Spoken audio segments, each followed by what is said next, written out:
All right. Check one, check two. Happy Friday, y'all. Oh man. How bad was that? We just got finished with the weigh-ins for Devin Haney versus Ryan Garcia. And I know that this is very spur of the moment, kind of impromptu, but I just had to jump on really quickly and react to this. We all had our suspicions that this might be the case. I mean, I saw a tweet from Boxing Wave yesterday that said it predicted that Ryan Garcia was going to miss weight. And this is so unprofessional. And I feel like there are so many excuses being made right now for Ryan Garcia and his behavior. People are, at the end of the day, just chalking it up to good, effective marketing because, I mean, let's be real. As much of a disaster as this is appearing, this is just getting more and more casual fans to take interest in the fight. Like if this was like a straightforward promotion and people were making weight, people were behaving like professionals, people weren't, you know, ap- appearing that they had some disturbing mental health crisis or were on the brink of a breakdown. If this were a normal promotion, boxing fans would be into it, of course, but it wouldn't have nearly the crossover. It wouldn't be the spectacle that it's becoming right now. So I try to keep that in mind as we're looking at all of this unravel. And you could justify and kind of dismiss Ryan's behavior if he went in there and then made weight. But once you then blow weight, it just it makes everything else leading up to this, it gives it more validity. Like maybe Ryan doesn't have this all under control. Maybe this isn't a part of some act. Maybe this isn't just good promotion. Maybe he's really not a great professional. Maybe he's not taking this as seriously as he should. Maybe it, any benefit of the doubt that you would give Ryan Garcia leading up to the weigh-in now goes out the window because that's a very real thing. You miss weight by 3+ pounds. And here's the thing. He made that bet with Devin Haney the day before. And you saw Derek James, if you were watching the press conference, Derek James and Ryan Garcia's dad are looking at him like, boy, is you crazy? Like when he was like shaking hands, and then Devin Haney's like, no, 500,000 per pound. And Ryan Garcia still agreed to it. Look, okay, you miss weight, that's one thing. You're acting crazy, that's another thing. If you know you're about to miss weight or have an idea, there's a strong possibility I'm not going to hit 140 during the weigh-in. Why would you agree to that bet?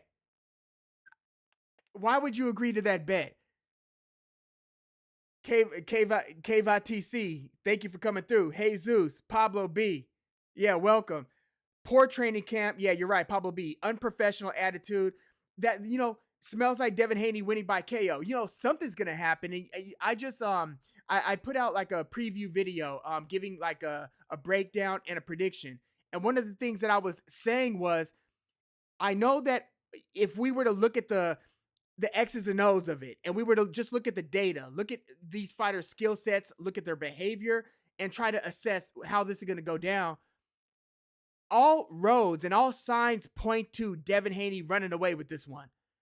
But still, I was leaving some room, and I was saying I expect turbulence. I don't think that this is going to be as clear cut as it looks like it should. Even if Devin Haney is checking all of the boxes and Ryan Garcia is checking almost all of the wrong boxes, that there is still that wild card. There's still that expect the unexpected. This is boxing, and I still felt prior to the weigh-in. I've got to kind of reassess this a little bit now, but I was saying I still expect turbulence. I think that Ryan Garcia being, taller and rangier than George Kambosos and Vasily Lomachenko and Regis Prograis, and being perhaps a quicker puncher, definitely a harder puncher. I don't know if he's a harder puncher than Prograis, but a very hard puncher, and the wiry build plus the familiarity of sharing the ring with Devin Haney throughout the years, right? I was saying I expect turbulence. I don't think this is going to be smooth sailing for Devin Haney, even though we have seen Devin Haney's career trajectory compared with Ryan Garcia's career trajectory. I was saying I believe in Ryan Garcia's athleticism. I believe in his hand speed, and I think that he could shake things up a little bit. I think he could make this a less elegant fight against Devin Haney, but I still pick Devin Haney to win by like a couple rounds. I've got to rethink this now in the wake of Ryan Garcia missing weight by 3 pounds and then handing over $1.5 million because of a bet that he made the prior day. So here's a question that I have. When they renegotiated the contract after Ryan Garcia missed weight, is it only the $1.5 million from the bet that they made yesterday that Ryan Garcia has to fork over? Because I would think, no, that was a handshake bet. That wasn't a renegotiation of the contract. I would think that it should be that $1.5 million plus whatever you negotiate because he, in fact, missed weight. The professional negotiation rather than the handshake of, that was an extension of the banter or the trash talk. Ryan Garcia just agreed to a stupid bet. He had to have known he was going to miss weight. So that's like one of those things, like if somebody was to bet you like, man, I know you didn't do that homework and you didn't study for that test. I bet you're not going to get a passing grade. I bet you're not going to get an A or a B on that test. And you didn't study for it and you still agreed to the bet, knowing that you're about to go in there and fail tomorrow. Like, why would you do that? You literally just signed over $1.5 million unless all parties knew that Ryan Garcia was going to miss weight, and then they placed that bet knowing that he was going to miss weight, and so that was the renegotiated contract right there. Maybe, and doing it that way with the handshake during the press conference adds intrigue to the fight. Maybe that's a possibility.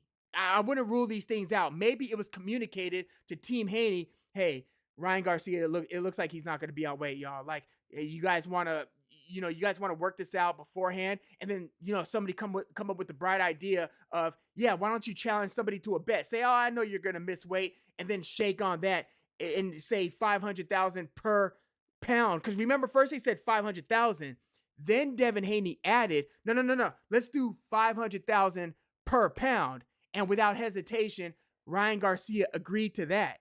So maybe that was all predetermined. I'm just speculating here. I'm just speculating because I don't know how you could otherwise be so idiotic as to shake hands and agree to a $1.5 million bet that you're going to have to pay over.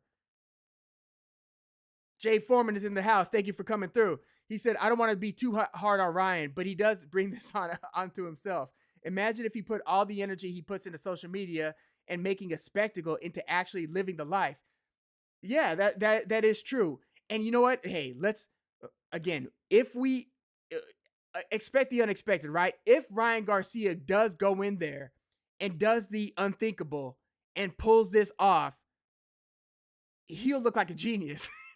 He will look like an absolute genius. And by the way, that would be terrible. Yes, it would be super exciting. It would turn boxing all the way around on its head. And if you look at the betting odds, and this before the weigh-in, before Ryan Garcia missed weight, Devin Haney was like a minus like 800 or something wide like that. I was even thinking about putting a little something on Ryan because I thought that the odds were so lopsided because the market was overvaluing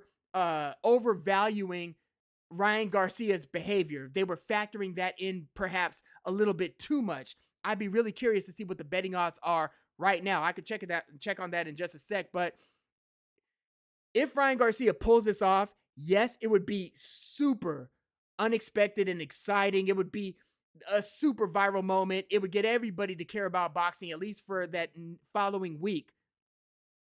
But it would also be terrible because it would set a precedent that you could strategically miss weight so you could come in heavy. And we suspect people have done this in the past intentionally. But if it was strategic to miss weight and then you go in there and beat Devin Haney, that would be bad because he won based on something that was like that was against the rules, that was against the contract, that was against the agreement. You know what I mean? So I would have really mixed feelings in terms of what that means for the sport. Yes, again, it'll give boxing a shot in the arm. It would be a super exciting moment. It would make an absolute superstar out of Ryan Garcia if he was to beat Devin Haney. But again, that would suck in a way because the guy went in there, showed that he was kind of disrespected the sport, as they say, went in there, blew weight, and then gets the win. You know what I mean? It would basically encourage the wrong types of behavior, is what I'm saying. Uh, KVTC said, "Did I see Crawford versus Madrimov?" Yeah, I saw that, but then I also saw, well, I saw that that's what Saudi Arabia wants to do. But didn't they just make Jermell Charlo? He just activated his 154 mandatory status, his champion in recess status. But it looks like money, aka the Saudis, might override that, and it might in fact be Terrence Crawford going in there in August, I believe, in the United States against Madrimov. Yeah, keep your eye on that situation. Pablo B said missing weight will affect Ryan Garcia's mindset. Now titles are not involved. Think Ryan will find a way to quit before this fight, before getting KO'd by Devin. So that's a strong possibility. So is it now less likely after Ryan Garcia misses weight that he that this fight ends in a stoppage? Either way, either he stops Devin Haney or Devin Haney stops him. What I don't see is, say Devin Haney wins like the first 2 out of 3 rounds, right? Or 3 out of the first 4. I don't see Ryan Garcia as having a disciplined enough mindset to then kind of dig in, strategically get back into it, take the next couple of rounds and win those. I don't see him being able to execute on that type of a fight. I think that these are the possibilities. He could go in there and be very guns blazing and exciting for the first round, like he was against Tank. Remember that first round? It's like, wait a second. Okay, is this gonna, you see Tank like, oh, damn, like, ducking the shots and stuff. It might be an exciting first round or two. But then when you have to kind of settle in to the flow of the action, what is Ryan Garcia's 12-round cardio like? What is his, I mean, we know that he's a little bit heavy. Maybe that helps his punch resistance, whereas it might hurt Devin that he actually makes weight and Ryan Garcia doesn't make weight. Maybe Devin's punch resistance is lacking going into the fight. But again, I don't see Ryan Garcia sustainably executing on a game plan round over round over round. I think that it's one of those things where he'll act like it's a sugar high, like he's able to be explosive and to have these bursts of activity.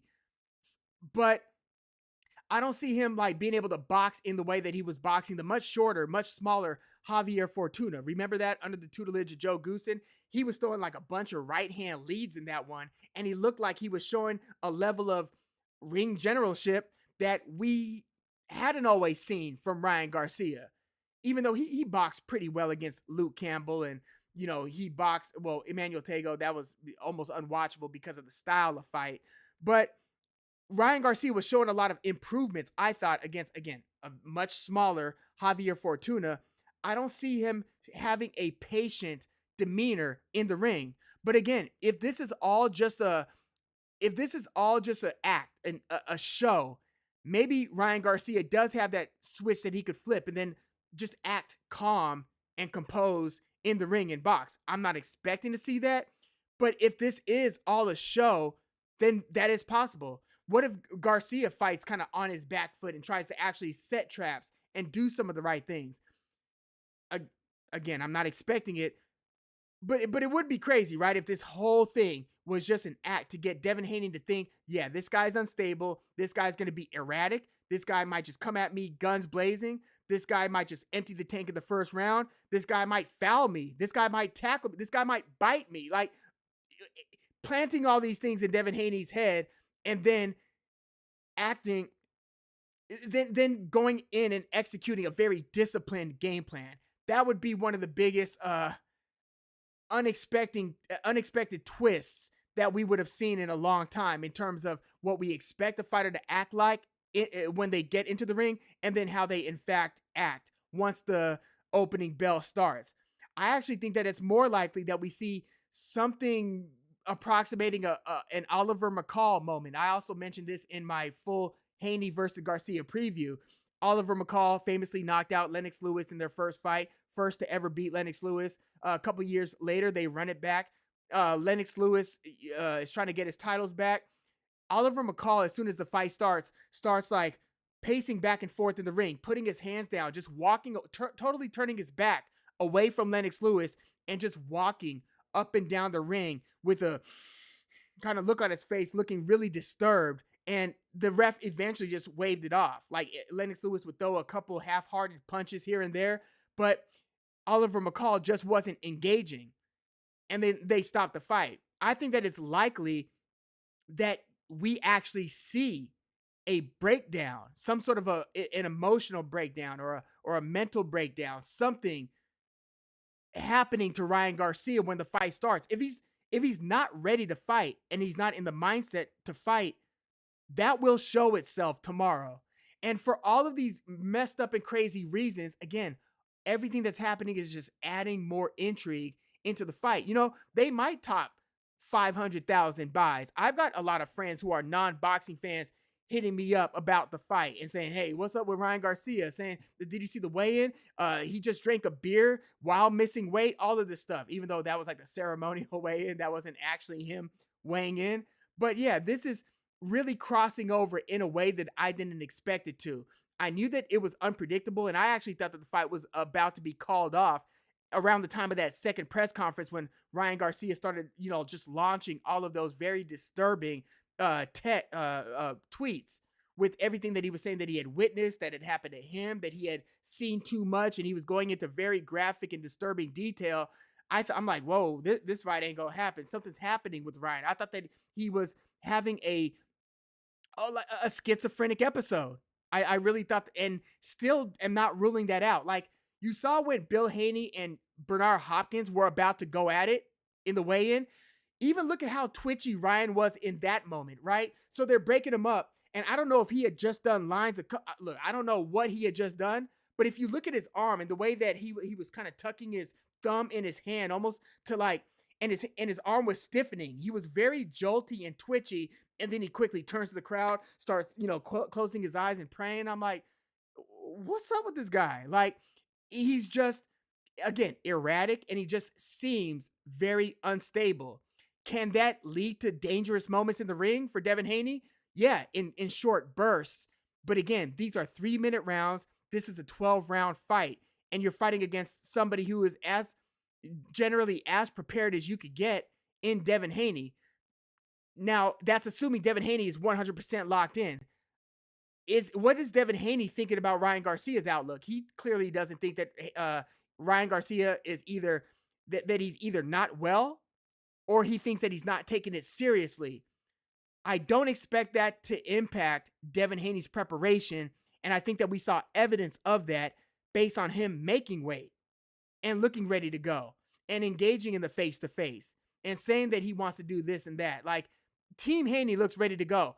I really don't know what to make out of Ryan Garcia. So that's a wild card. So, I mean, do you want to bet on the fight not going the distance? Do you want to take the long odds on Ryan Garcia in case he just throws a curveball and shocks the world and it messes around and beats Devin Haney? A lot of things to kind of consider, but I think that I'm switching my pick from Devin Haney via 8 rounds to 4, 9 rounds to 3 type of decision. I just don't know if Ryan Garcia's got the mental wherewithal to endure a 36-minute loss and see the whole thing to its 12-round end. I don't know if he's capable of that right now. I don't know. I know that we just saw him stop Oscar Duarte recently, but I feel like something's happened different with Ryan Garcia between then and now. I mean, he always had kind of like, okay, he's a bit of an oddball, but I feel like he's kind of tripled down on that. Again, is it intentional or is it authentic? Is it just really happening organically? I can't make that call. Let's see. I'm going to get to some of what you guys are saying. Keva TC, what's next for Janabek? I don't know, but he's kind of locked in with top rank right now, and unfortunately, 160 isn't a division that they have a lot of depth. We see fighters go through that sometimes when you're on a promotion and you're in a division under a promoter who doesn't have a lot to offer you in that particular division. You're just kind of you're kind of asked out, and I feel like that's what's happening with Janabek right now. Again, we've seen that with fighters in various weight classes under various promoters. Pablo B said Ryan dreamt with those belts. Dreamt with those belts. Think Ryan missed weight just because poor training camp and lack of a commitment to boxing. Yeah, I think he was doing some training. Again, I don't know if he intentionally. Here's the thing. He said he tried his best to make weight and he just didn't make weight. But then he also said, what, starve myself and do this so I could come in weak? Hell nah, I'm coming in to win. So did he intentionally blow weight, or did he try his hardest to make weight and still not make weight? I don't know. But it does seem like he's not taking the sport 100% seriously. I just wish that I could have I wish that somebody could interview Derek James and get his actual real opinion on what's going on. I'd really like to know his thoughts right now. Because again, he was sitting right next to Ryan Garcia, and you couldn't hide the look on his face when Ryan Garcia made that $1.5 million bet. He looked at Ryan Garcia like, "Are you crazy? Like, don't do that." Like, almost as if Derek James knew you haven't been training for this fight that hard. You ain't about to make weight, but he still shook on it. So again, I don't know if that was an actual bet that they decided on in the moment, or if it was communicated to Team Haney that, hey, we're not going to make weight. You want to kind of spice up the renegotiated contract and make it look like a handshake bet. I don't know. That's just me speculating and guessing out loud. Johnny Ringo in the house. Thank you for coming through. GWK, thank you for coming through. GWK said, in the biggest plot twist in boxing history, Ryan will punch himself repeatedly and get the first ever self-inflicted knockout. Hey, I wouldn't put anything out of the realm of possibility right now. I didn't think that the lead up to this fight would be that turbulent, except until after that second press conference, when he was showing all those disturbing signs. Yeah, I don't know what to expect from Ryan Garcia. Johnny Ringo said Haney was able to handle Loma's footwork and angles reasonably well. It would be interesting to see if he can handle Ryan's speed in a similar way. I think Haney's going to be pretty cautious in the first round or two. I really think that he's going to take his time. I don't think that he's not going to meet Ryan in the center of the ring and just start trading. He's not going to do that. That's the last thing that you would want to do right now with Ryan Garcia. I think that he's going to take his time, maybe edge the first round in a very close round, and then look for ways to start taking control by maybe like the third round or something. But we'll see what Ryan Garcia's behavior is. Again, maybe he throws us a curveball and boxes patiently. It is a possibility. I mean, Derek James is going to be in his ear. Like, what are you going to do? Like, what are you doing? I'm sure he's going to try his best to give him meaningful instruction. Whether Garcia adheres to it or just does his own thing, we'll see. But if you're doing your own thing, why even get into training camp and go to Texas to train with Derek James in the first place? Which makes me think that maybe Ryan Garcia will show a little bit more stability in the ring than he did in the lead up to the fight. It's possible. But again, missing weight by 3 pounds, that, again, all of the antics, all of the, or disturbing behavior, either intentional antics or unintentional disturbing behavior, either way, it could all be kind of chalked up to promotion or whatever if he then went in there and made weight. But when you miss weight, it makes everything else, it adds scrutiny to everything else he's been doing and saying up to this point. Because again, missing weight is a very real thing. There's nothing to leave up to interpretation there except for whether it's unintentional or not. But it's tangible. Those are numbers. They have weight classes for a reason. He's not even fighting for the title. These are all real things now. Let's see. Yeah, Upheaval 963. Thank you for coming through. Tomorrow we get to see Oliver Garcia. I hope not, for Ryan Garcia's sake, because that would indicate that he does have some deeply troubling stuff going on. and he's not just a quirky oddball, you know? Jay Foreman said, if this is all a show, Ryan is one hell of an actor. Even if I think Teddy Atlas recently said something similar. If this is all a ploy, then yeah, he needs to go straight to Hollywood, get a script in his hand. And I think that he was actually acting out a script during the lead up in one of the press conferences or an interview saying, yeah, I know I need to be an actor. I'm a great actor. What do you want me to act? And then he started saying, he started acting like he was like Devin Haney's dad or something, watching Devin Haney get slept and just giving his reaction. Ryan Garcia's got a sense of humor. He's just, I don't know. He's,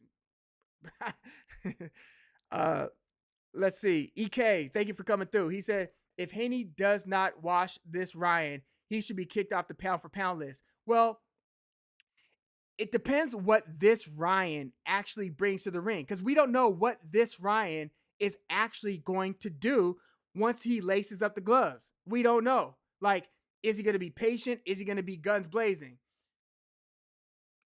Does your behavior before the fight indicate what your temperament in the ring is going to be? I don't know that it does. They might be two non-related things. And if they are related, then yeah, that's going to be bad news for Ryan Garcia, I think. GWK said, hopefully this fight gets a legit no BS referee. Needs to be on the lookout for anything Ryan could do. Yeah, like I could see him hitting after the bell. I could see him biting. He jokingly, mentioned biting Devin Haney. I could see him obviously turning his back with that Philly shell that turns into a retreat, essentially. I could see him getting locked into a tie, tying up, and they're in a clinch, and he tried to throw Devin Haney. I could see him arguing with his corner, between rounds. I could see him refusing to come out at the sound of the bell for the next round. I could see it again. It depends on whether he is too. I use the term with the most sensitive respect on it. Crazy. If he's too crazy to be able to conduct himself like a professional in the ring. If he is, then then anything's possible. I don't know that he is. EK said Ryan might not even make it to the ring. Yeah, even after the weigh-in, when he missed weight and they did the stare down, they started screaming in each other's faces. Ryan Garcia starts dancing all erratically. Ryan Garcia is a funny dude. Like when it comes to just like out of nowhere, just breaking into like a very exaggerated dance. But even after that, you saw Bernard Hopkins telling other people around Ryan Garcia, get him out of here. Get him out of here. Like Hopkins knows that Garcia's unstable. I think that Oscar and Hopkins and Team Golden Boy just want Ryan, rain, hail, sleet, snow, 20 below. They want him to just get in the ring so everybody gets paid and so that we have a show. So yeah, get him out of here before he punches somebody. Get him out of here before he breaks into like a full out cry. Just get him out of here. That's what I gathered when I saw Bernard Hopkins saying, hey, get him out of here. Get him out of here. Let's see. Pablo B said, I don't think Ryan will have enough cardio for 12 rounds against Devin. He looked exhausted at the 8th round against Duarte. His left hook saved him. His left hook did save him. But you know what? One thing about what Ryan Garcia was doing in that fight that I actually liked more than a lot of other people liked, when he started moving, remember first he had trouble controlling range. Once Duarte started getting inside a lot more, and it looked like there was nowhere to run and hide, and he started like just doing that. The referee should have been warning Garcia, not Duarte, for hitting in the near back, kidney, liver. He should have been warning Duarte. Garcia should have been warned or had a point taken away for taking his whole body out of the field of play. That's what should have happened. But when Garcia then started to move around the ring, it wasn't fan friendly. Nobody enjoyed watching that. But in terms of stopping Duarte's momentum, because remember, he won a couple of those rounds like in the 5th, 6th-ish, 4th or 5th, around there. Duarte started gaining momentum. Then when Garcia got on his bike, started moving laterally, just moving. Because Duarte didn't know how to cut the ring off, and because he kept on following Ryan Garcia, Garcia started to win rounds again. So if the rounds started to become in doubt, that at least almost assured that Ryan Garcia could win this fight.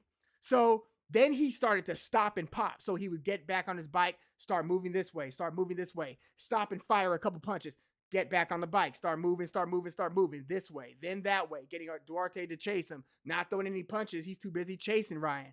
And then Garcia would stop and pop.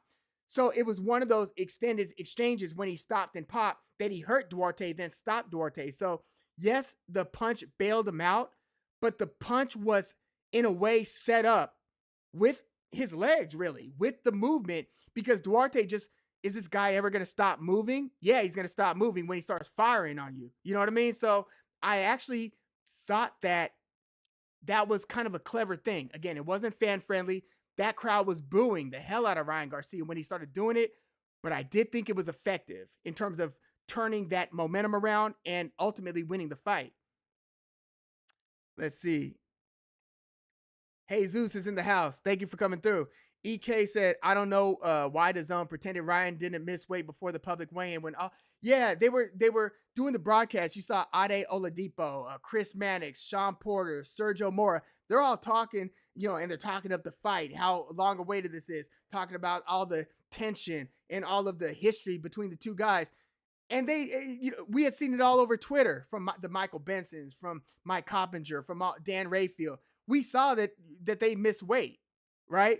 And so hours later, they have the ceremonial weigh-in. They have the broadcast of the weigh-in on the DAZN streaming service. So you're watching it, and they're just talking, and there's a big old elephant in the room, and nobody's addressing it. They're acting like they didn't know that he missed weight until he stepped on the scale. That's got to be a little weird, right? You're supposed to, you're broadcasting, and you're withholding information that you know. I'm sure broadcasters in certain ways or other do it all the time, but it was just awkward for us who did know that they missed weight to then see them carrying on and talking as if they're still going to find out, and the weigh-in is still to come, even though it's just a procedural weigh-in just to get the photo op and stuff. But they already officially weighed in, but nobody was talking about it until hours later.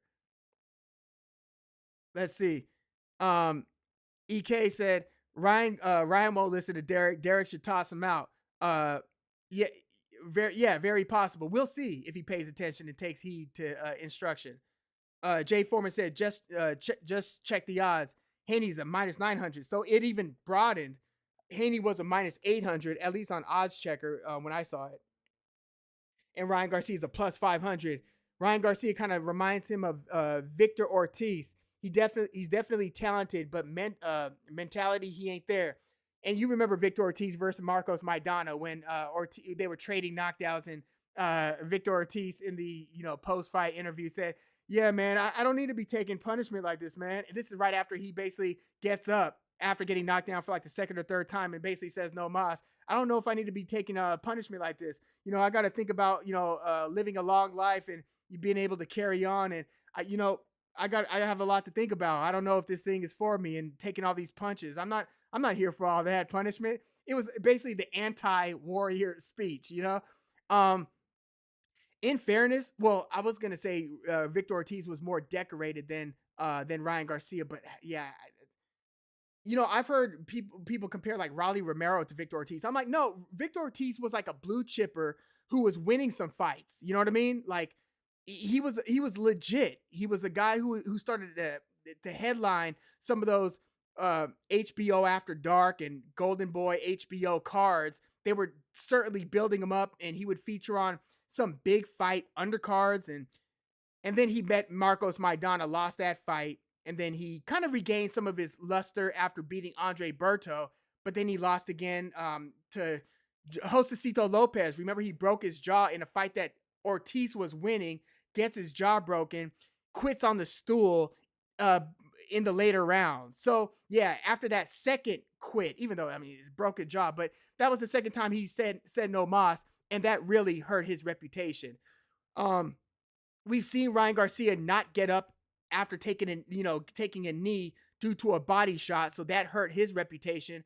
We'll see what type of mettle he has in this fight against Haney, and we'll see if he's more Victor Ortiz like, or if he's more warrior like than Victor Ortiz. Now, granted, since those Victor Ortiz fights, I've seen him in dog fights where he showed a lot of resilience. So, it, you see boxers in some of their non-flattering moments, and sometimes we attribute, okay, that's their reputation, which is unfortunate if you're the boxer, because even some guys who have quit in some instances don't quit in other instances. You know what I mean? But I get what you're saying with Ryan Garcia having the talent, but maybe not having the temperament.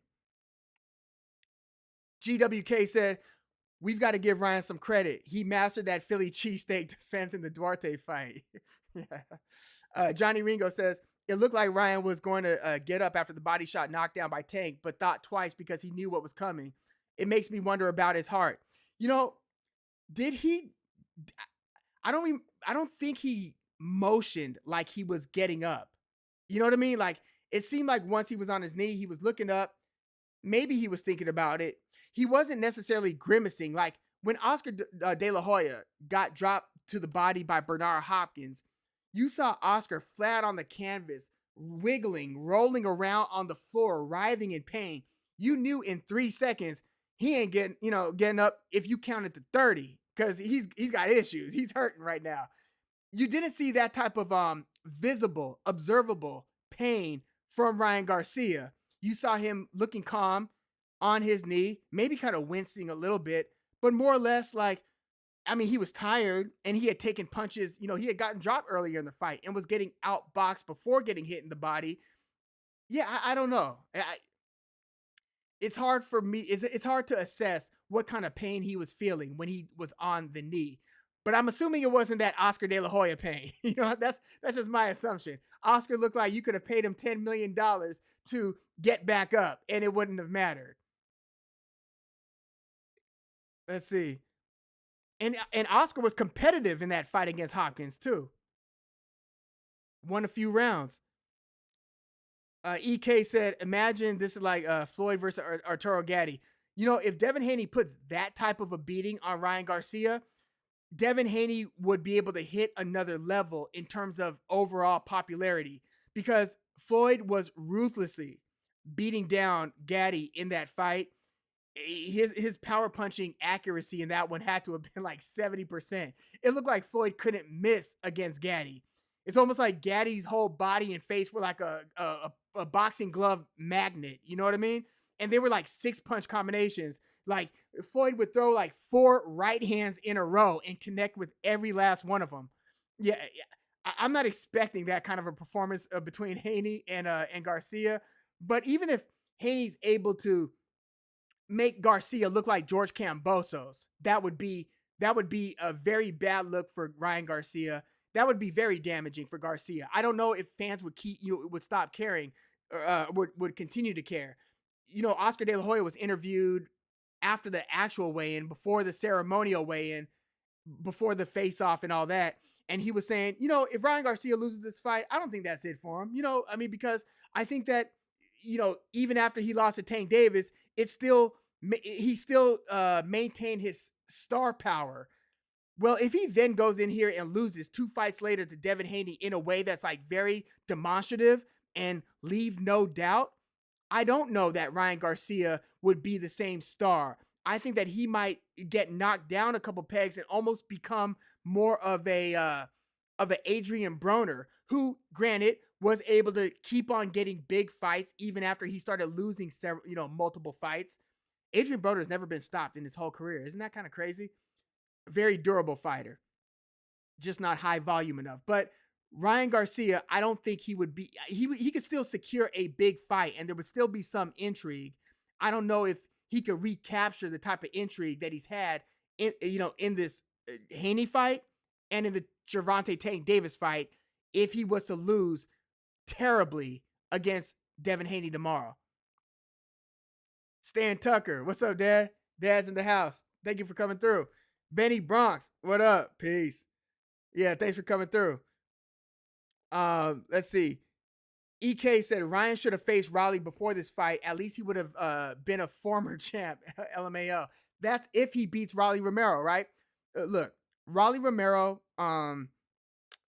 he's decent. I think there are a lot of guys who beat him in and around the division. But I'm not totally sure that Ryan Garcia beats Raleigh. I think he beats Raleigh. I mean, he beat Luke Campbell. Would Raleigh have beaten Luke Campbell? Probably not. He would have had a puncher's chance. But, I would want to see how Ryan Garcia would handle Isaac Cruz. Maybe he's too big for Isaac Cruz. Maybe Isaac Cruz, with his style, just runs into deadly left hooks from Ryan Garcia. Maybe Garcia could do something about, to stem that Isaac Pitbull Cruz pressure. But maybe not. Maybe not. So we've seen Ryan and Raleigh both lose to Tank Davis. I actually think that Raleigh did better against Tank than Ryan Garcia did. Raleigh won multiple rounds, arguably, I thought. I don't think they have any other common opponents. But yeah, I would have wanted to see Ryan Garcia either fight Raleigh Romero or maybe even Ishmael Barroso, something like that. But his career has been so uneven. I was saying that in the full preview, which check it out if you haven't. But his career's just been nothing but unevenness ever since that Luke Campbell fight. I mean, Emmanuel Tago, after taking that long layoff, and then having former featherweight title holder Javier Fortuna, featherweight champ, I'm not going to call him a belt holder, featherweight champ Javier Fortuna fighting Garcia above 135, and then having the Tank fight, the super duper fight, and then fighting Oscar Duarte, who, yes, looks like he's a pretty good fighter, but the best guy that Oscar Duarte had beaten was this guy named, I think, Alex Martin. So Duarte was a guy who, people with a boxing channel, would have to go and do some, additional research. Like, so who exactly is this Oscar Duarte guy?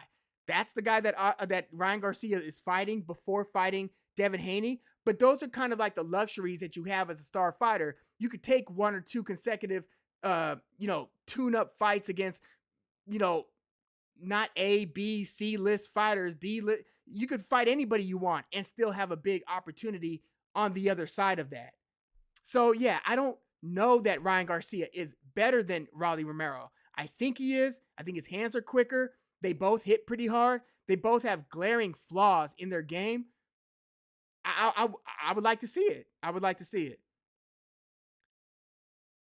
EK, side note, your place looks so clean and nice. Good design sense. Thank you. Yeah. So my fiance is responsible for all the clean stuff that you see. Anything that looks like it's a little bit out of sorts or out of place, that's all me. You know what I mean? And in fairness, I do do a couple things. Like I'll put a couple of the pillows on the couch down so they're not popping up, over my shoulder. My dog's usually on her best behavior. And then I try to get this little, like a blue light going as, the sun starts going down. It starts getting a little bit more blue and kind of like a cool little look. I've got the aura in the back. I've got some vinyls in the back. I do have a music channel for any music fans. It's called Woog Talks Music, YouTube channel. I cover all kinds of different genres, from hip hop to classic rock to indie rock to, classic Isley Brothers era R&B, to today's rock, to all kinds of different stuff. But I try to keep it somewhat tidy and presentable for the live chats and for the recorded videos. But yeah, thank you. Yeah, that means a lot, because a lot of times I'm thinking I see other channels and they look like they are in a studio, and I'm like, damn, that's pretty tight. I got to get me one of those, So yeah, thank you. Let's see. EK says, that's what makes Ali so outrageously great. He broke his jaw in round 2 and fought on. Yeah, Ali was almost too gutsy for his own good. I can't 100% attribute his Parkinson's disease to his action in the ring, but it's very, very possible. I would say maybe even likely that it did contribute to his Parkinson's. But yeah, you'd be hard pressed to find a fighter with a bigger heart than Muhammad Ali, Cassius Clay. You know what I mean? For as talented as he is, or as he was as a young fighter, and then increasingly less gifted and special athletically as he got into his 30s, basically ever since he came back from his 3-year ban. And think about it. He was banned from the sport for 3 years in his late 20s. That would be like Gervonta Davis, last year, starting last year or the year before, losing 3 years of his career and then coming back at 30 and never really being the same athlete. Yes, Ali did go on to have some of his most iconic fights after that, but never was as fleet of foot. If you watch Ali before the 3-year ban and then Ali after the 3-year ban, two totally different fighters. But yeah, tons of heart. Pablo B said, I feel Ryan quit against Gervonta because he didn't want to get knocked out like a new Leo Santa Cruz. That might have been the Gervonta Davis's nicest knockout. After the count, he stood up like nothing happened. Oh pain, no pain, nothing. Yeah, he did get up, and yeah, if you could get up at 11, it makes you wonder. You know what I'm saying? It makes you wonder. It's like we've seen fights in boxing and in the UFC where the guy gets up and you could tell he is trying his hardest to survive. Like, when Keith Thurman like spits the mouthpiece or he starts running around in the ring, grabbing his side because he's just trying to make it through that tough moment. I mean, when Gotti got hit by Mickey Ward, right? He took the knee. You saw him wincing, and then he gets up, but he's barely able to even stand up straight. He gets up and is kind of like hunched over, and you could tell his hands are down here, and he could barely move. Or if you look at Lee Wood versus Michael Conlan, not when Lee Wood got dropped in the first round by Conlan, but like later on in the fight when Wood started getting bludgeoned to the body by Conlan's two-fisted attack, you saw Lee Wood like double over and cringe, and he started putting his elbows around his waist area to protect his belly and body area, letting Michael Conlan have his way and just take off up top because Lee Wood was trying so hard to hold on, and then he ends up getting the 12th round knockout. Crazy. But we've seen fighters visibly looking like they are struggling to hold on. Ryan Garcia sitting, taking a knee, looking calm, to the 10 count, and then popping up again. It just makes you wonder. I try to give fighters the benefit of the doubt, but let's see. EK said Ali's brother had Parkinson's too, I think. Boxing made it worse, perhaps. I didn't know Ali's brother had Parkinson's. Maybe it was more something that is Parkinson's. Is it hereditary? I never knew that. I haven't studied it like that, but that would be very interesting. Wow. Jay Foreman said, "Hey Woog, hey, what's up, Jay? Thank you for coming through." I wanted to ask you something. It was a comment that you had left. I forgot what it was. I'll go back and check the comment, but there was something that I wanted to reply to from you. Hey Woog, did you see the 5-on-5 Queensberry and Matchroom undercard trailer for the Bivol versus Beterbiev card, June 1st? Man, the quality is nice. That is an outstanding card. Like, just to run you through it real quick. It's Beterbiev versus Bivol, and then it's Deontay Wilder versus Zhili Zhang, Daniel Dubois versus Philip Ergovich, Raymond Ford, who's coming off that fantastic 12th round knockout stoppage over Kolmatov.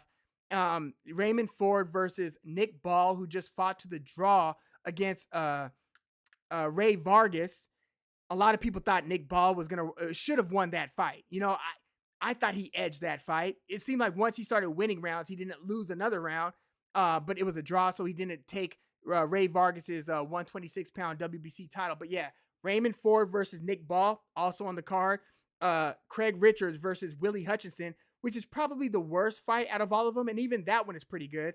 And then Austin Ammo Williams, who's been a DAZN, kind of an up-and-coming American prospect. I think he's out of Texas for a few years now. Austin Ammo Williams versus who I think might be the best. I haven't thought fully about this. Maybe the best British fighter right now, outside of the heavyweight division, Hamza Shiraz. Let me know what you guys think about that. It might sound like a bit of a hot take, but I was thinking, is he the best, at least English fighter? The UK, we would have to start. Well, UK, we would have to include Scotland, like Josh Taylor, if you think he's still of that ilk and still a top tier elite fighter. Hamza Shiraz might be, and correct me if I'm wrong, if you could think of another British fighter who, and I mean talent wise, like, how like Boots Ennis, we all see it, but he just hasn't had his talent tested against the best. Hamza Shiraz, to me, is just jumping off the page, eyeball test wise. We just have to see him against an Ammo Williams and guys even better than that. But yeah, I think Hamza Shiraz might be the best British fighter. I'm sorry, at least English fighter, maybe British, UK fighter outside of the heavyweight division right now, talent wise, in terms of what the potential upside is. But yeah, he's going to be fighting Ammo Williams. That is a stat card out in Saudi Arabia. It's almost unreal how stacked some of these cards are. That Turki Al Sheikh is leading the way in helping to put together. So yeah, the concept but behind the 5-on-5 is Eddie Hearn picks 5 guys from Matchroom. They're going and they go, certain weight classes. Eddie Hearn picks a guy. Frank Warren picks a Queensberry guy. So now we're seeing Eddie Hearn basically doing business with Deontay Wilder, which would have been unthinkable in the past, so fantastic card. That I can't wait to, actually start kind of looking at those fights, analyzing it. I'll give you what my gut take is on these fights real quick. Beterbiev versus this is such a 50-50. I feel like every time I'm asked about Beterbiev versus Bivol, I change my mind every single time. Dave St. Andre is in the house. Thank you for coming through. Yeah, and you could use the ropes to get up. Ryan Garcia could have tried that if he had the mental wherewithal to try it. Beterbiev versus Bivol. If you ask me today, maybe Beterbiev via stoppage. Yesterday, it might have been Bivol via decision. But I think that more often than not, I'm thinking Beterbiev wins the fight in late round fashion. Bivol's really going to have to get his respect. He's going to have to keep his respect. And he's such a better mover and ring navigator than like a Callum Smith, even better than a Anthony Yarde. Although I would be interested in seeing Dimitri Bivol versus Anthony Yarde. That would be pretty interesting. But I think Beterbiev. But it's hard to picture. It's hard to picture Bivol getting stopped. You know what I mean? So yeah, that's where I'm at right now. I'll say Beterbiev versus via late stoppage. Deontay Wilder versus Zhilei Zhang. I hope he's not on the ayahuasca tip right now. I just don't feel it's conducive to fighting, at least for him right now. But they're both pretty low volume. Both devastating punchers. It's Deontay Wilder's right hand versus Zhilei Zhang's left hand. Zhilei Zhang is a better overall boxer, just minute by minute, than Wilder. But is Zhilei Zhang going to be high volume? Like, is Wilder going to try to get a jab going, or is he just going to kind of stand there and take pictures, as they say, looking for an opportunity to throw a right hand? Is he going to be able to set up the right hand? Wilder has fought a very good lefty in the past, Luis Ortiz, twice. Right now, I think Zhang ends up beating him down. Earlier today, I was thinking Wilder via stoppage. I think Wilder still has the power to stop Zhang. I just think that Zhang is more of a sweet scientist than Wilder, and he's a lefty, and he hits hard, and he's big. They're both aging. Zhang's about 40, Wilder's probably 38, 39 or something. I'm gonna go with Zhang right now via stoppage. Wow, yeah. 1 year ago, I would have said Deontay Wilder for sure. Right now, I'm leaning Zhang.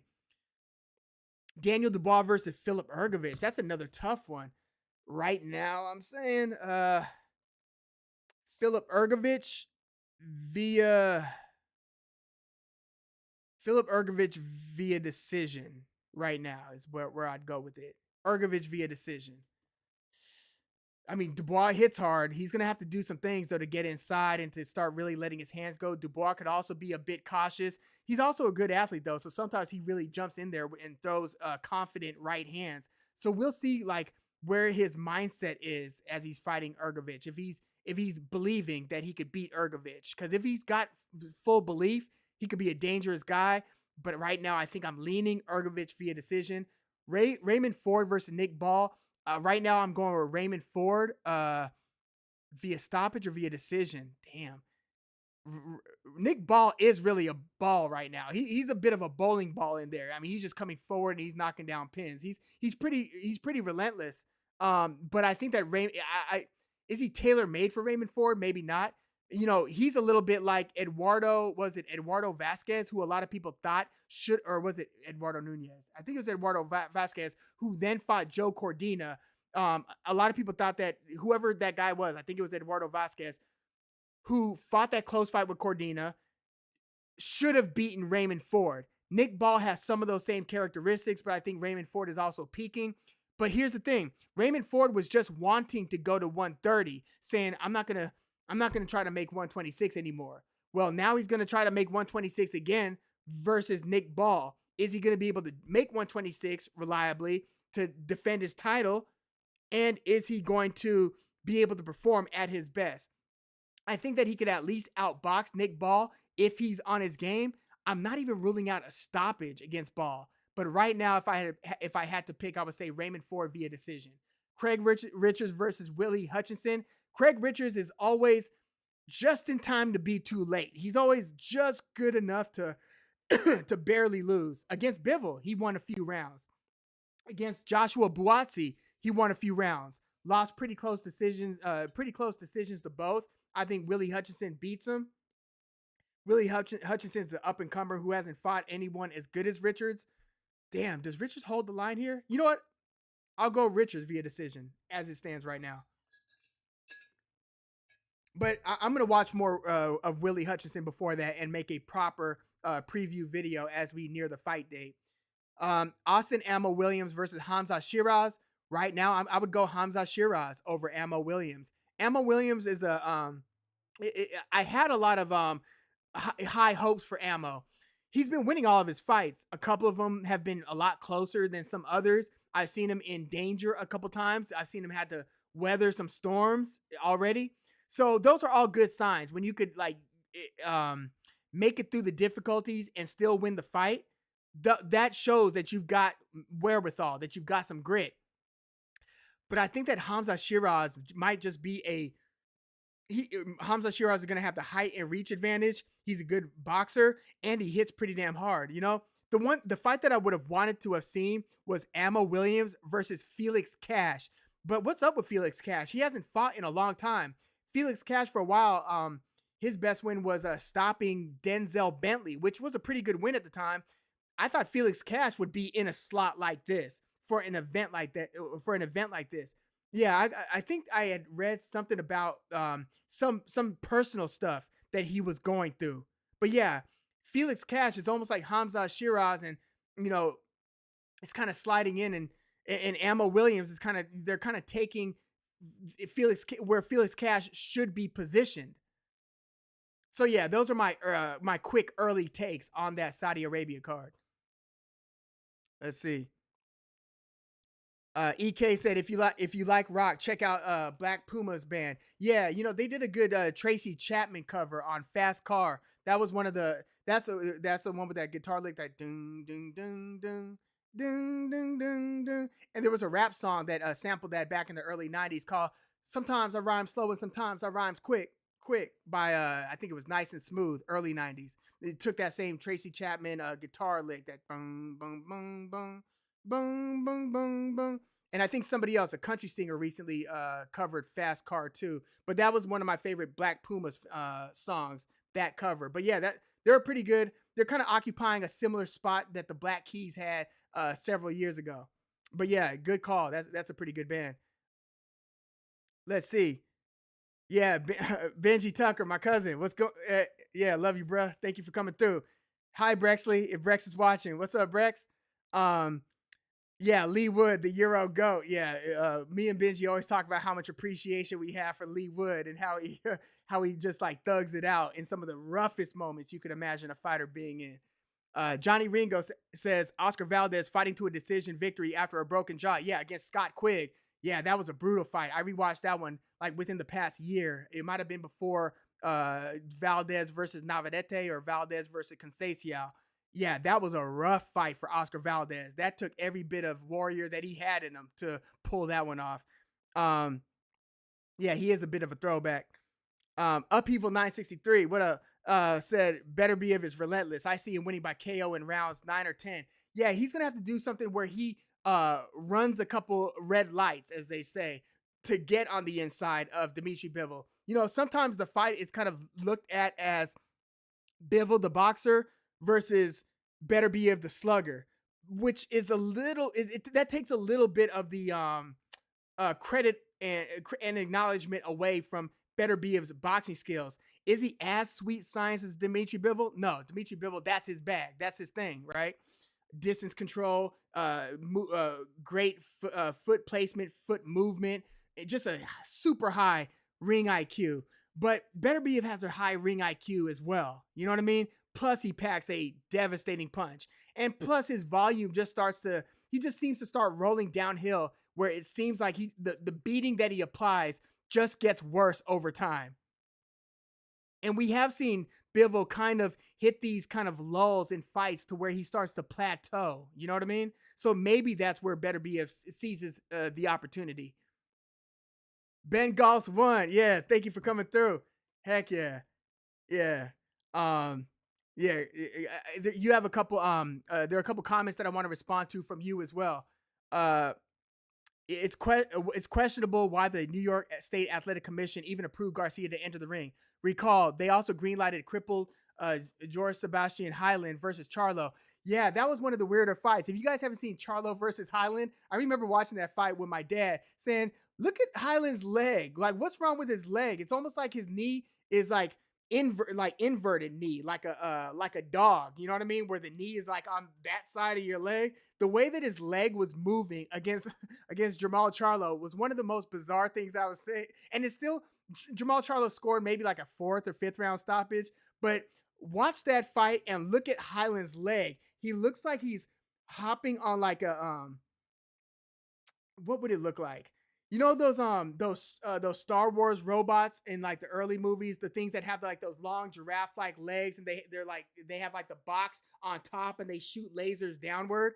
His leg almost looked like that, and it was moving super strangely. And I was almost holding back a laugh when I was watching that because it looked so unusual.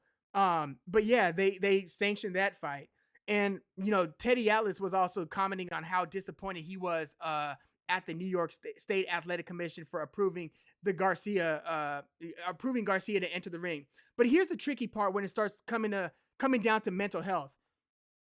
If you're physically hurt, or even if you have like an eye issue, like we saw with Amanda Serrano recently, and they say you can't fight, it's a tangible thing that you could point to. You are hurt, you are injured, we want to protect your safety. That's it.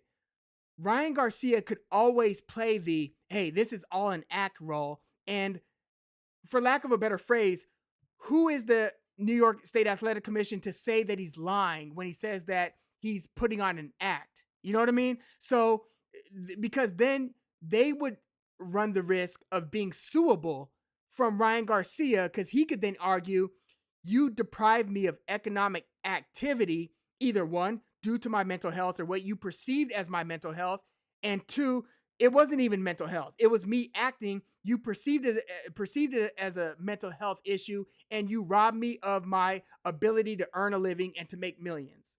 So it's a little bit tricky in enforcing what somebody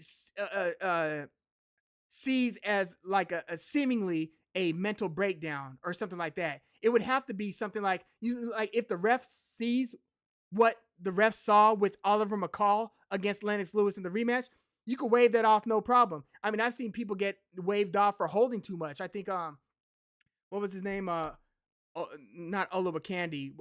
What was the guy's name? Olowokandi was the NBA center.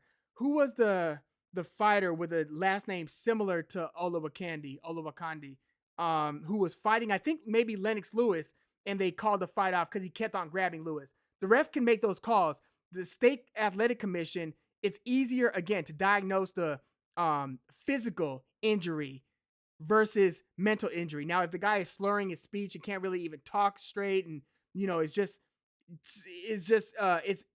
it's undeniable that he's not well, okay, but Ryan Garcia can argue that he's just towing the line and he's promoting the event. He could argue that. EK, have a good night. For tomorrow's fight, your prediction: Haney will wash Ryan Garcia. Peace. DB Cooper, thank you for coming through. Felix Cash is fighting a UK domestic fight soon. Good for, okay, so he's returning to the ring. Agree, Hamza Shiraz is a serious operator. Yeah, he just smoked Liam Williams in the first round. We've seen Liam Williams lose to Liam Smith, to Demetrius Andre, to Chris Eubank Jr.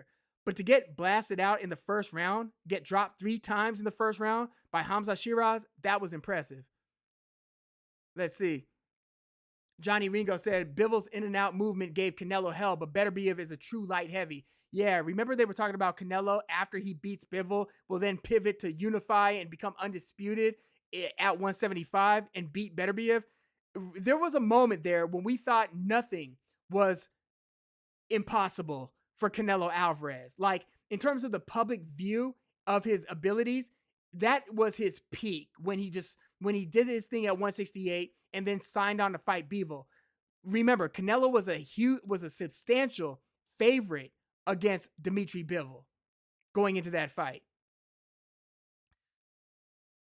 DB Cooper, shout out. He says shout out from the UK, broski. Yeah, shout out. What up? Thank you again. Let's see. Upheaval 963. There's a method to Beterbiev's madness. Bertha Gomez, thank you for coming through. You got Ryan winning late rounds.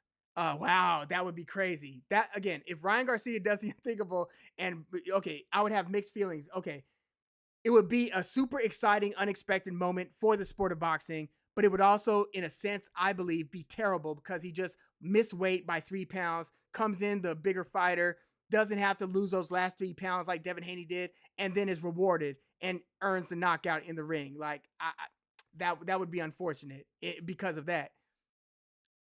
But that would be crazy if Ryan pulls this off in the face and in the wake of everything that we've seen in the lead up. Bobby Unksueko, thank you for coming through. Yeah, that's a crazy lineup. I just gave my quick picks on the Beterbiev versus Bivol undercard stacked. And I'm actually going to I'll probably do a live chat just on that event. And I'll obviously do a bunch of previews on those fights.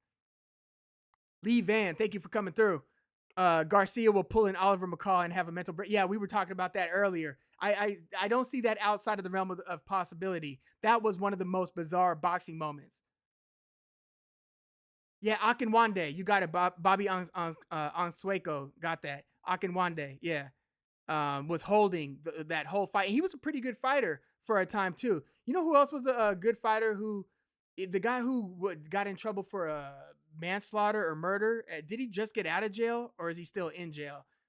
He's the guy who, damn, the name's not coming to mind. He's the guy who beat David Tua. I think he even beat Chris Bird. Was undefeated. Then went to jail for some level of murder or manslaughter. Aki Abuki, I think. Yeah, I think it's Aki Abuki. Let's see. Sports Prediction 101. What's good? Thank you for coming through. You've got Ryan stopping Devin. You know, I need to go to YouTube and issue out a poll and get your guys' votes on this. That's crazy. And not crazy in that it's the craziest thing I've heard in terms of a prediction. It's just crazy that I'm seeing as many Ryan winning this, Ryan beating Devins as I'm seeing. Again, you know, in the preview I was saying, even though it seems like signs show that Devin Haney should have run away with this one, I was saying I expect turbulence. I don't think it's going to be smooth sailing for Devin in there. Whether it's just the first round of turbulence, whether it's mid round turbulence. I just think that this might be a case of expect the unexpected, and that Devin Haney might have some difficulties.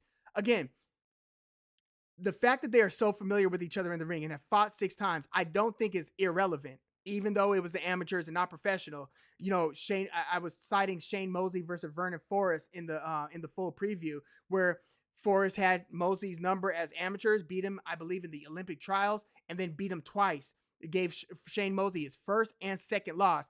Shane Mosley, when he entered the ring against Vernon Forrest, was like top 2 pound for pound in the sport. He never regained that after those back-to-back fights against Vernon Forrest. Sometimes when somebody has your number and is a matchup issue, they're just going to be a matchup issue. We'll see if that's the case with Ryan Garcia and Devin Haney. I am OG Alpha. Thank you for coming through. You got Garcia by knockout. Canelo had no business in that weight. Bivol whooped him. So you've got Garcia too.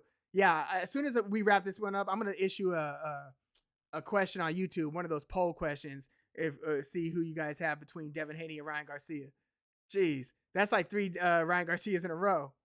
Bobby Onsueco bet $100 on Ryan Garcia that Garcia wins at a like okay wins 550 with Garcia being a plus 550, right? Um, and then you bet 900. Oh, no, you're just giving the bets. You're not saying what you bet. You're just saying a bet. Yeah, plus 550. And Haney's like a minus 900, like a 9-1 favorite right now. Andy Jackson said a $900 bet on Garcia loses 900. That's funny. I seen somebody say something about something like that to Richard Dwyer, who's like a Gambler's Advisory boxing channel, one of my favorite. But he often gets the wrong picks because he's always looking for like how to beat the casino if somebody is mispriced or something. But they seem like they often backfire. But I love the channel. His insight and his analysis I like a lot. And plus he just has that Vince Scully voice. Lee Van said he was off by 3 pounds. Yeah, so he from what I understand, Bill Haney and Devin Haney both said Ryan Garcia was a man of his word, and he actually paid that 1.5 million. I think it's in their renegotiated contract. I don't know if there's anything on top of that. I talk about this in the beginning of the live chat. Was that handshake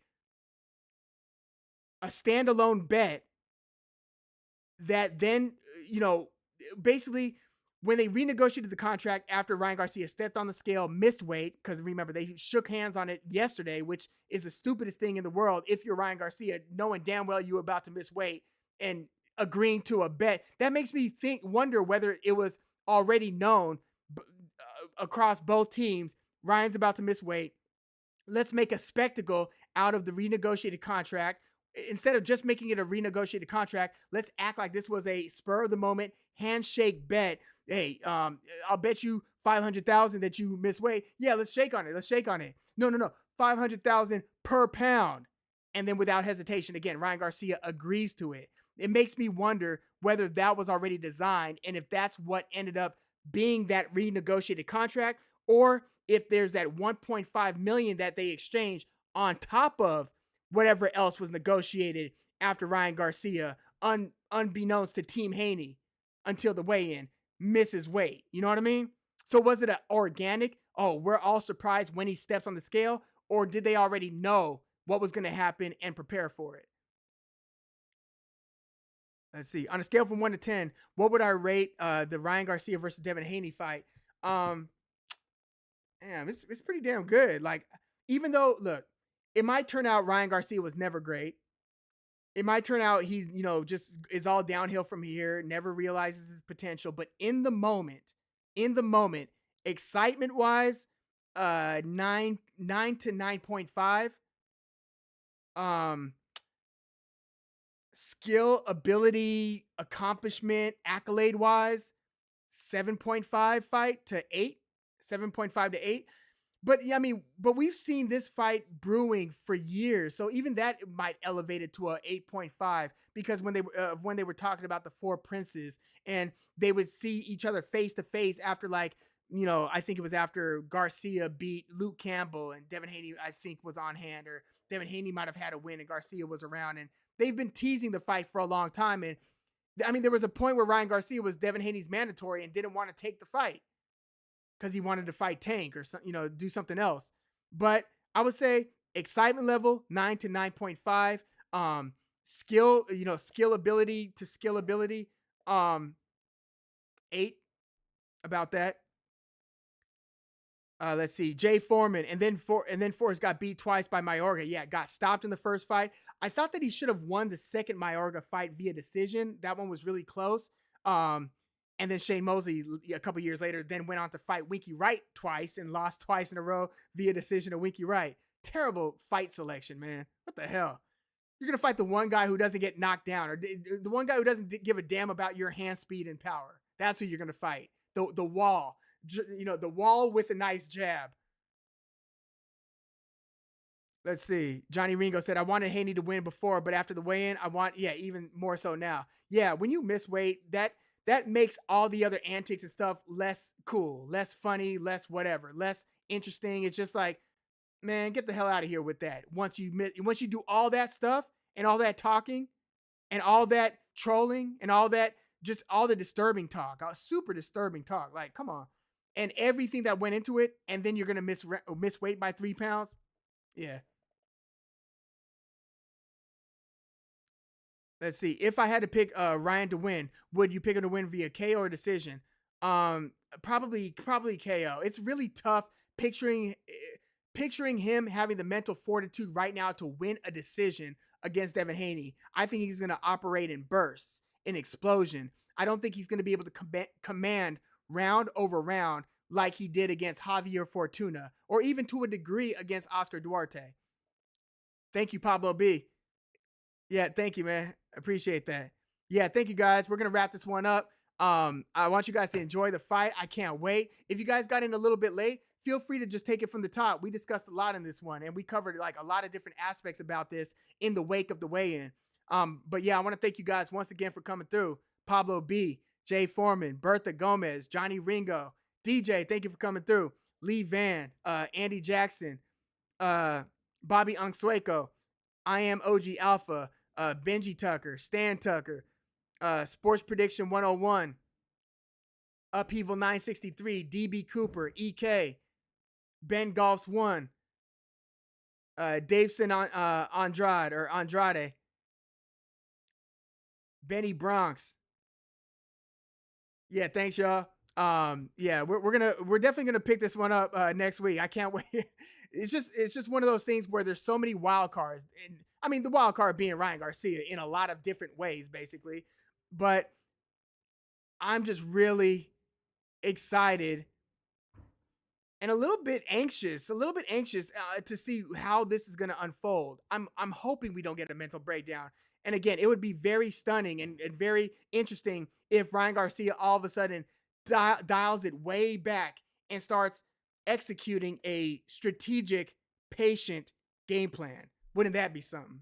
But yeah, thank you guys once again for coming through. I'm Woog. Enjoy the